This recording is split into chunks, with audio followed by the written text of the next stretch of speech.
Well, hey guys, October is Eczema Awareness Month, and I'm so excited. In partnership with Cetaphil, I'm going to be answering your skincare questions all about eczema in today's video.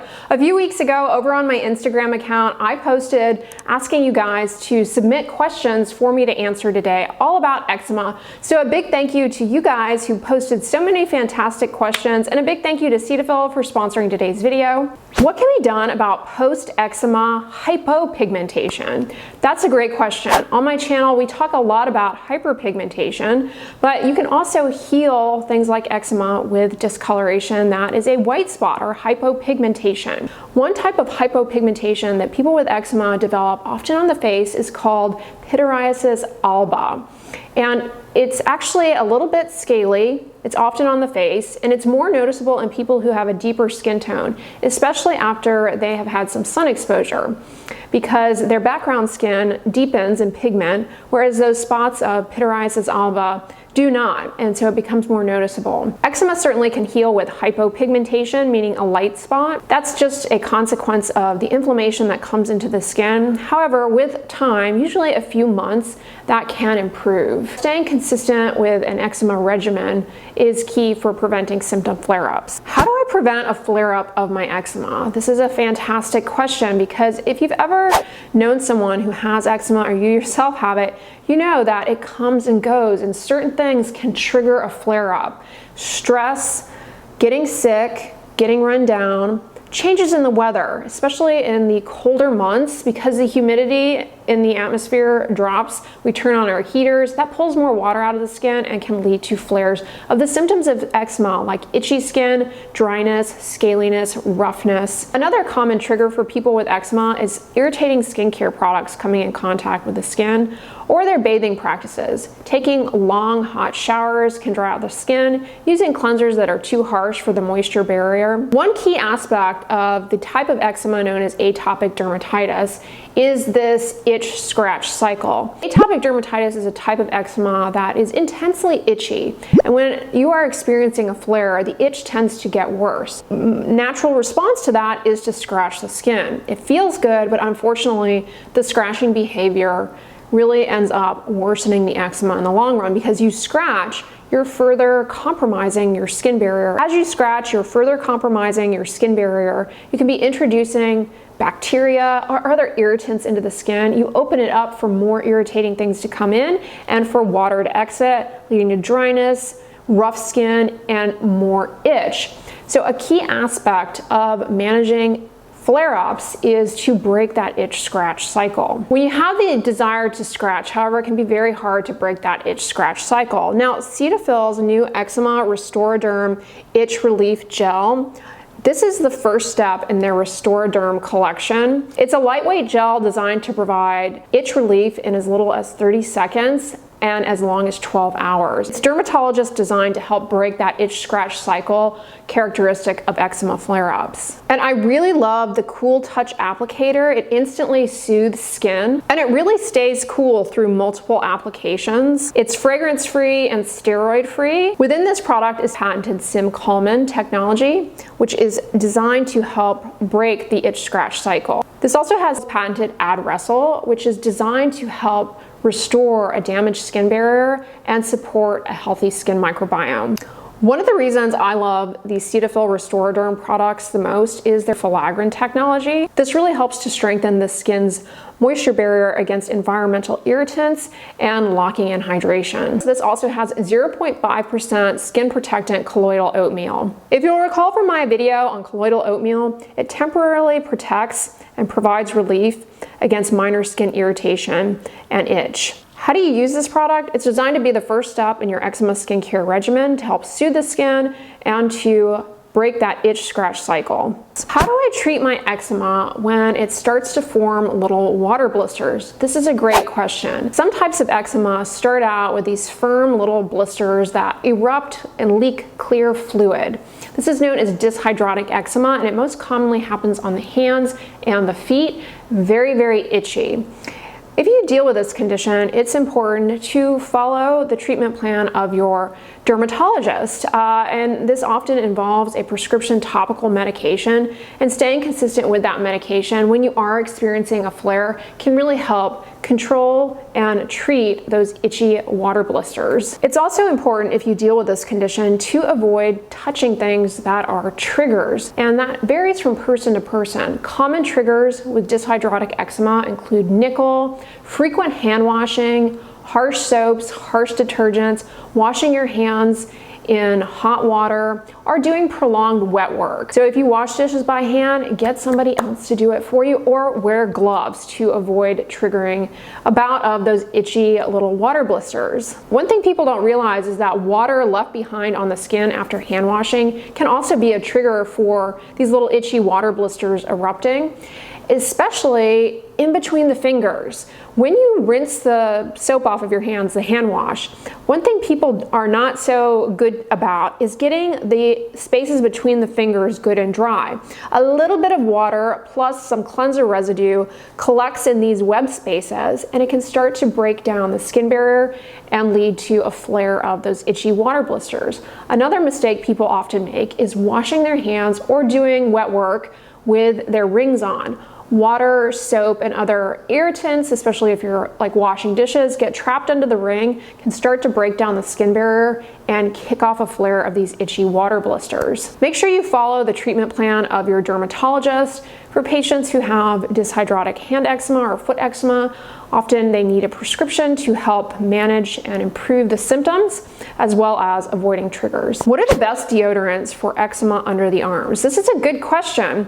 You know, eczema can be aggravated by things that come in contact with the skin, for sure. And when it comes to deodorants, most often it's either the fragrances in the deodorant or maybe a preservative in the deodorant.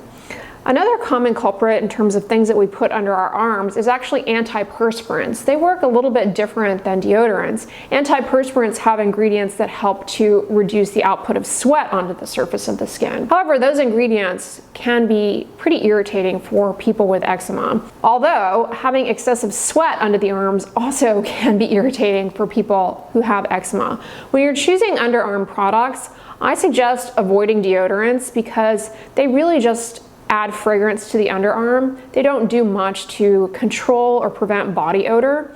Antiperspirants, however, they can reduce the output of sweat under the arms. While they may be irritating, ultimately that reduction in sweat output can help you out a lot. A tip though, when it comes to using antiperspirants, is apply them at nighttime. That's when they work the best because the output of sweat onto the surface of the skin is actually lower, and it gives those active ingredients time to localize in the sweat gland and plug up the sweat gland, reducing sweat output.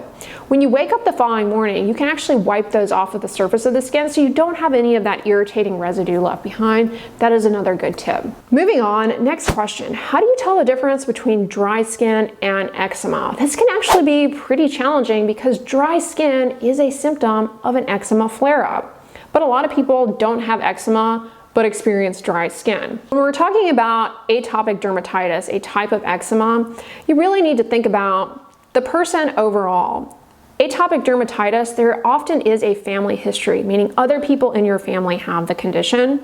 Atopic dermatitis tends to be intensely itchy during a flare-up. Dry skin certainly can itch, but the itch of atopic dermatitis can be quite debilitating. It can disrupt sleep, and it plays a key role in the evolution and worsening of flare-ups because of that itch-scratch cycle that's very difficult to break. Many people who have atopic dermatitis will also have a history of asthma and or seasonal allergies, and sometimes even food allergies. Now, while this is not an absolute, in general, atopic dermatitis tends to begin in early childhood, although not always. It can appear for the first time in older adulthood, but for the most part, it tends to appear in early childhood, and it often can get a little bit better with age and sometimes completely go away. On the flip side, purely dry skin, it actually tends to get worse with age because as we age, our skin's ability to hold in moisture declines with age-related changes in the skin. In women, as they go through menopause and estrogen levels decline, they're much more prone to dry skin. In the elderly, especially on the lower legs, they're very prone to what is known as xerosis cutis, otherwise known as a medical term for dry skin. And for people with eczema, it's a sign of their impaired skin barrier. Cetaphil's Eczema Restoroderm Flare-Up Relief cream is the second step of the Restore Derm collection. This is a very rich cream that is clinically proven to start to help repair the skin barrier in 24 hours and to improve the symptoms of eczema flare-ups with just one use. I really like it because it provides fast relief for those uncomfortable symptoms of an eczema flare-up like itch, scaling, roughness, dry skin. It's clinically proven to lock in moisture and hydrate itchy eczema-prone skin for 48 hours. This also has Adresol and that fantastic filaggrin technology. This product has 2% skin protectant colloidal oatmeal. It's designed to be the second step in your eczema skincare regimen to quickly start to repair a damaged skin barrier. And it's also gonna relieve those uncomfortable symptoms of an eczema flare-up. Is it possible to have eczema in one location only? Absolutely. Eczema can appear in certain locations at certain times of your life, and then later on, it can come back but be located in other places. It kind of moves around, and some of that may be related to your age. For example, in young babies, eczema often occurs on the cheeks.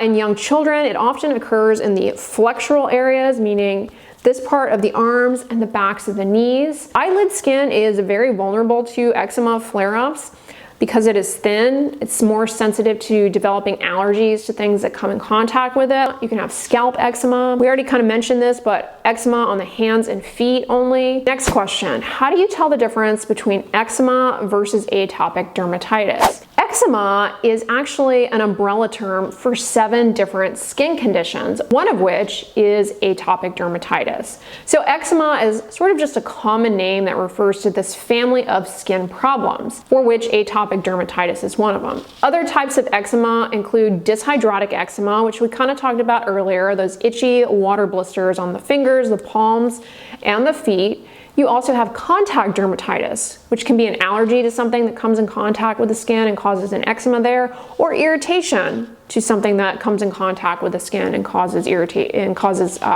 eczema in those locations.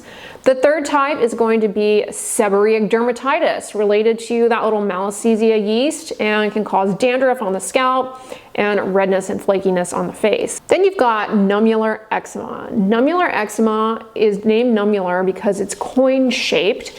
And so you get these coin-shaped patches of eczema on the body that are intensely itchy. You can develop a neurodermatitis, which is basically a type of eczema where the skin is very sensitive to itch signals. So things that might cause a little bit of itch in one person, somebody who has a neurodermatitis, those little itch signals are amplified and they have intensely itchy skin, and the itch scratch cycle has really taken hold in these situations. They can develop areas of thickened skin, little nodules. A telltale sign of a neurodermatitis is that it tends to spare areas where you cannot reach, because that itch scratch cycle is really what feeds this process. Then you have a type of eczema known as stasis dermatitis that develops in people who have chronic lower leg swelling. And then lastly is atopic dermatitis, otherwise known most commonly as just eczema, but it is just one type of eczema. With atopic dermatitis, like I mentioned earlier, there's typically, although not always, there's typically a family history. Oftentimes patients who have atopic dermatitis also have asthma and or seasonal allergies. They may have food allergies. And atopic dermatitis, it often starts in early childhood, although not always, and it can come and go throughout your childhood, early adult years. Sometimes it can go away, and sometimes it goes away but comes back again later as an older adult. Common triggers for atopic dermatitis are irritants that come in contact with the skin, stress, getting sick, nickel, pollen, mold, dust mites. At the root, atopic dermatitis is a skin condition where the patients have a problem with their skin barrier. Their skin barrier is prone to lose more water. They have problems with components of the skin barrier like ceramides and filaggrin. And for this reason, their skin is more prone to losing water and for allowing irritating things to come in. In order to manage the symptoms of eczema, it's very important that you follow up with your board-certified dermatologist. Make sure you're staying consistent with the treatment regimen that has been prescribed to you, and that you're avoiding triggers like bathing too long in hot water, harsh soaps, irritating products, and that you're consistently moisturizing to help minimize and prevent those flare-ups. Now, Cetaphil's Eczema Restore-Derm Soothing Moisturizer is the third step in their Restore-Derm collection. This is a nourishing eczema lotion that's clinically proven to help restore the skin's moisture barrier. 84% of users reported fewer eczema symptom flare-ups with continued use of this product. This daily use lotion soothes, boosts hydration, and can improve the resilience of sensitive skin over time. Now, this product is clinically proven to improve the skin's moisture content in as little as 2 hours out to 48 hours after use. Like the other products, it has Ad-Resol technology, which, as a reminder, is designed to help improve a damaged skin barrier and support a healthy skin microbiome. In addition to filaggrin, this also has ceramides, which help replenish skin lipids necessary for a healthy skin barrier. This product has 1% skin protectant colloidal oatmeal as well. This product you want to use as the third step in your eczema regimen to maintain a hydrated, healthier skin barrier and prolong the time between those symptom flare-ups. Last but not least, what exactly is it that causes eczema to flare? I thought this was a great question and a good one to end on because it kind of summarizes a lot of the points I made throughout this video in terms of common triggers that you should avoid if you have eczema. Common triggers are going to be stress. So yeah, avoid stress. I know it's difficult, but find healthy ways to cope with your stress. Make sure you're getting good sleep so that your body doesn't get run down. It's often when eczema will start to flare.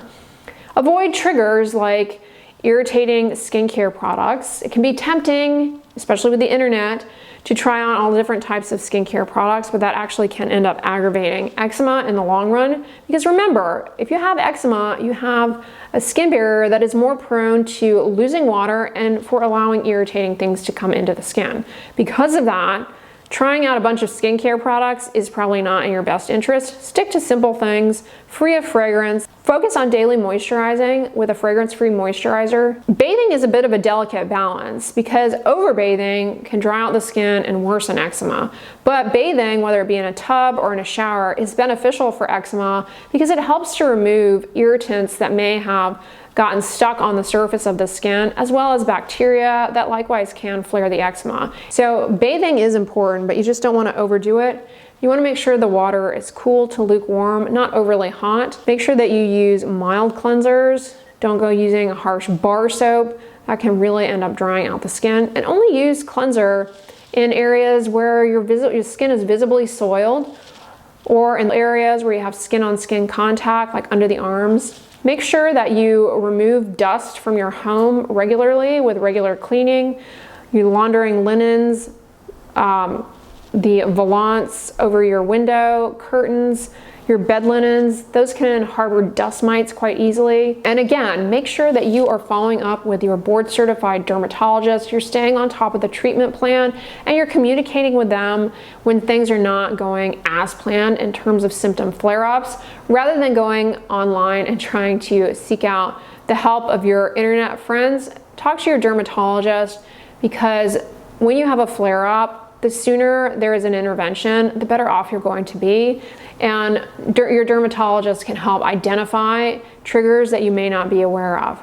For example, some people who have eczema have atopic dermatitis, but because they have atopic dermatitis, they have an impaired skin barrier, they're also more likely to later on develop contact dermatitis. So you have two types of eczema going on. So the things that were working and going along just fine for helping to manage symptom flare-ups of the atopic dermatitis, well, once you develop a contact dermatitis, those things seem to stop working. And it's because you need to now remove this trigger of the allergen for which you have developed an allergy to. So for example, you may have developed an allergy to, I don't know, nickel, for example. You're using your moisturizers consistently, you're not overbathing, you're doing all the things you've been told and you've always done and have always worked. Well, now you have a nickel allergy and you don't realize it, but the backs of your earrings have nickel in them. And it's that nickel that's causing your eczema to flare, like behind the ears and stuff. So those kinds of things, your dermatologist can be really helpful for saying, hey, this is why what you were doing before is no longer working. You've developed something on top of it. We need to rein in some other things. So definitely make sure you follow up with your dermatologist. All right, you guys, that is the wrap up of the eczema Q&A. Thank you so much for all of your fantastic questions over on Instagram. Make sure you're following me over there. That way you are in the loop when these things come up.